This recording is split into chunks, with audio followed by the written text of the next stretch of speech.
Pernahkah Anda berpikir, mengapa Tuhan Yang Maha Esa memilih seekor unta sebagai ujian terbesar bagi peradaban paling maju di masa lampau?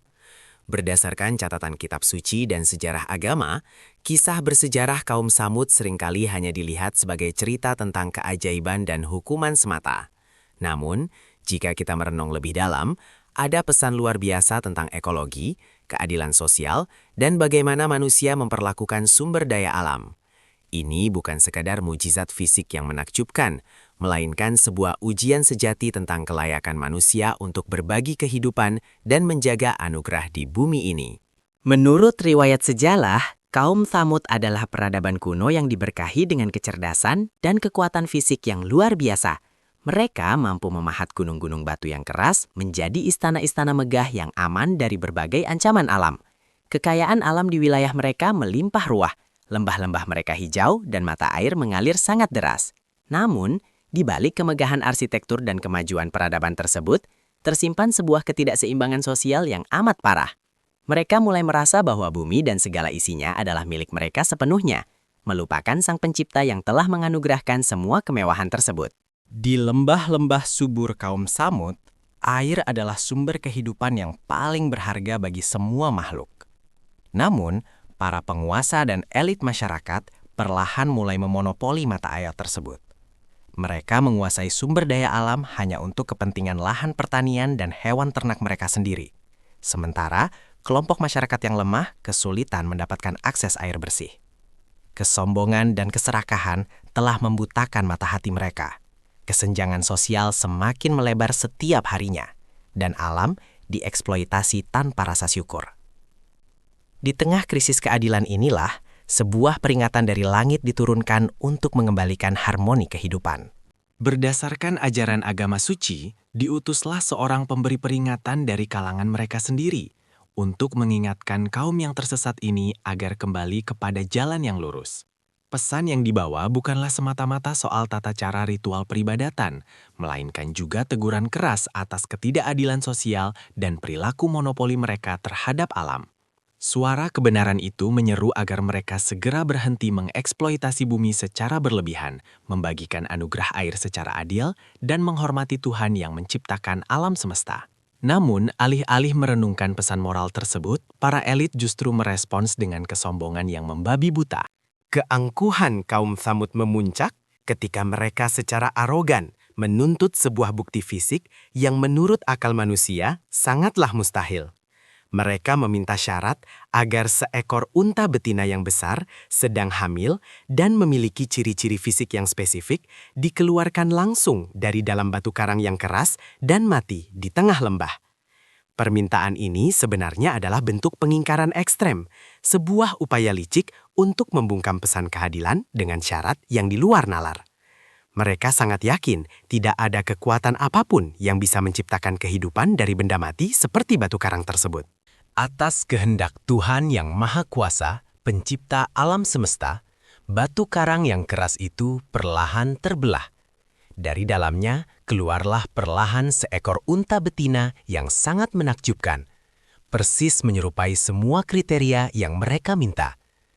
Unta raksasa ini bukanlah sekedar hewan biasa. Ia adalah simbol kebesaran ilahi, sekaligus ujian nyata yang akan mengungkap karakter asli kaum Tsamud. Kehadirannya seketika menghancurkan logika dan kesombongan para elit penguasa yang selama ini merasa paling agung. Hewan suci ini kini berdiri dengan damai di tengah-tengah mereka sebagai saksi hidup atas kebenaran abadi. Dalam catatan sejarah suci, kehadiran unta yang luar biasa ini membawa sebuah ketetapan hukum ekologis yang sangat revolusioner pada masa itu. Ditetapkanlah sebuah sistem pembagian air yang adil dan tegas. 1 hari penuh, mata air dikhususkan hanya untuk unta tersebut minum, dan pada hari berikutnya, seluruh mata air berganti menjadi milik penduduk dan ternak mereka. Inilah esensi terdalam dari ujian tersebut. Manusia sedang diajarkan secara langsung tentang tata cara berbagi kelimpahan sumber daya alam. Mereka diuji untuk menekan ego keserakahan, hidup berdampingan secara harmonis, dan mengakhiri monopoli air. Ternyata, aturan baru ini bukanlah sebuah beban yang merugikan, melainkan sebuah anugerah sosial yang luar biasa besar. Sebagai ganti dari air yang diminumnya dengan jumlah besar, onta betina ajaib ini menghasilkan susu segar yang sangat melimpah ruah, cukup untuk memberi nutrisi seluruh penduduk kota yang miskin. Secara ekonomi dan sosial, sistem pemerataan ini membawa kesejahteraan nyata. Rakyat kecil yang sebelumnya sering kelaparan, kini mendapatkan asupan yang layak berkat mukjizat ini. Alam secara konsisten memberikan timbal balik yang indah ketika ia dikelola dengan rasa hormat dan penuh rasa syukur. Namun, kemakmuran yang merata ini justru mengusik ketenangan para elit penguasa kaum Samud. Bagi mereka, sistem pembagian air yang adil ini adalah sebuah penghinaan dan ancaman besar terhadap otoritas absolut mereka. Mereka merasa gengsi karena harus patuh pada aturan pembagian hari akibat keberadaan seekor hewan. Hati mereka menjadi hitam, dipenuhi kedengkian saat melihat rakyat jelata tidak lagi bergantung pada kebaikan palsu sang penguasa berkat susu yang melimpah dari unta tersebut. Mereka menutup mata terhadap keindahan mujizat dan hanya memikirkan ambisi untuk kembali merampas hak atas sumber daya air sepenuhnya. Berdasarkan rujukan teks keagamaan, muncullah sebuah kelompok konspirasi yang terdiri dari 9 orang pria di kota tersebut.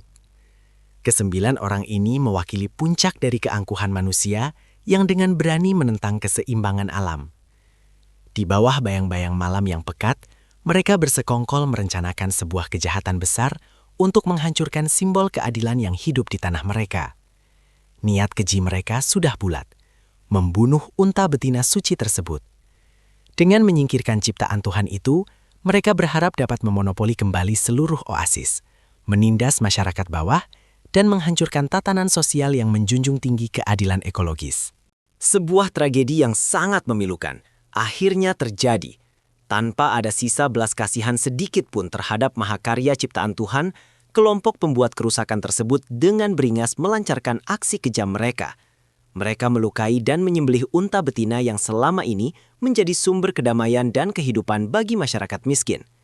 Darah yang tumpah di tanah itu bukan sekedar tanda matinya seekor hewan peliharaan. Peristiwa ini adalah simbol deklarasi perang terhadap keseimbangan alam, penolakan terang-terangan terhadap prinsip berbagi sumber daya, dan wujud nyata kesombongan manusia yang menantang teguran dari Sang Pencipta alam semesta. Setelah batas keadilan dilanggar dengan sangat brutal, tidak ada lagi ruang untuk teguran yang lembut. Sebuah peringatan final yang sangat tegas pun dijatuhkan. Kaum yang melampaui batas ini diberi waktu tenggang hanya selama 3 hari untuk bertaubat atau sekedar menghitung waktu di istana-istana batu mereka. Ironisnya, alih-alih memohon ampun, sebagian besar para elit ini masih saja memelihara arogansi mereka. Waktu 3 hari berlalu dengan suasana yang sangat mencekam. Alam semesta seolah terdiam, menahan napas, dan bersiap untuk merespons ketidakadilan luar biasa yang telah merusak harmoni kehidupan. Ketika batas waktu 3 hari yang dijanjikan telah usai, datanglah ganjaran yang tidak dapat ditahan oleh pelindung atau gunung batu sekokoh apapun. Menurut catatan sejarah suci, sebuah suara gemuruh dahsyat dari langit yang diiringi guncangan bumi yang amat hebat menghantam lembah kemaksiatan tersebut. Kekuatan guncangan itu begitu luar biasa keras hingga seketika melumpuhkan mereka di dalam rumah-rumah mereka sendiri. Istana-istana batu kebanggaan yang mereka anggap sebagai benteng keabadian runtuh tak tersisa. Kehancuran mutlak itu menyapu bersih seluruh peradaban yang menolak untuk mensyukuri dan berbagi kehidupan. Kini, ribuan tahun telah berlalu, membawa kebisuan yang panjang. Apa yang tersisa dari peradaban raksasa dan arogan kaum Tsamud hanyalah reruntuhan makam dan rumah batu kosong yang terpahat di dinding tebing.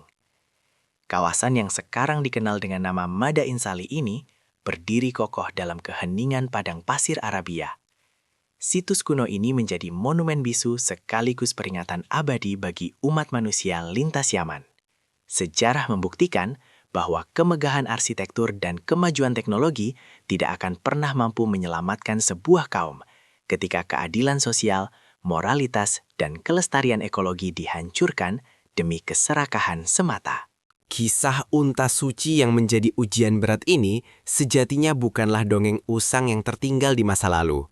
Ia adalah sebuah cermin refleksi yang sangat relevan bagi peradaban modern kita saat ini.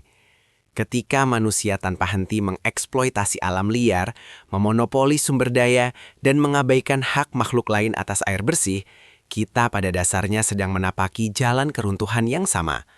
Mari kita renungkan teguran sejarah ini dengan hati yang bersih. Menjaga keseimbangan ekologi planet ini dan membagikan anugerah Tuhan dengan prinsip keadilan adalah wujud penghargaan tertinggi terhadap kehidupan itu sendiri.